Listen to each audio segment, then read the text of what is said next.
Hi guys, good morning. Welcome to cycling. Guys, எப்படி இருக்கீங்க? எல்லாம் நல்லா இருப்பீங்க நம்புறோம். இன்னைக்கு ரைடு பாத்தீங்கன்னா guys, இன்னைக்கு வந்து குமோன் டு வளைங்கமான்ல இருந்து நம்ம வந்து லெஃப்ட்ல வந்து திப்பராஜபுரம் அந்த ரோடு எடுத்து அப்படியே முளையூர் அப்படியே நேரா வந்து பட்டீஸ்வரம் சுவாமி மலை அது வழியா இன்னைக்கு போறோம். இன்னைக்கு வந்து ஒரு 35 கிலோமீட்டர் வரும்னு நினைக்கிறோம். ஸோ கைஸ் இன்னைக்கு நாங்கள் இருக்கிற இடம் பார்த்தீங்கன்னா பாருங்க எப்படி அழகா இருக்கு பாருங்க. இன்னைக்கு நாங்கள் வந்து ஒரு மூங்கி தோப்புல இருக்கோம். இந்த ஏரியா பார்த்தீங்கன்னா இது எங்களோட ஃபேவரட் ரூட்டு. அழகா இருக்கும், ரொம்ப ரம்யமா இருக்கும். நான் வந்து நேற்று உங்களுக்கு அதே தான் சொன்னேன்.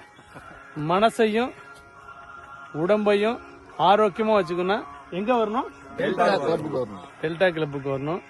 அது மாதிரி நாம வழக்கம் போல சொல்ற மாதிரி தான் நீங்களாம் சீக்கிரமா நம்ம டெல்டா சைக்கிள் கிளப்ல ஜாயின் பண்ணி உடம்ப ஃபிட்டா வச்சுக்கோங்க கைஸ். குயிக்கா வாங்க guys. Okay, bye bye, see you, Tata.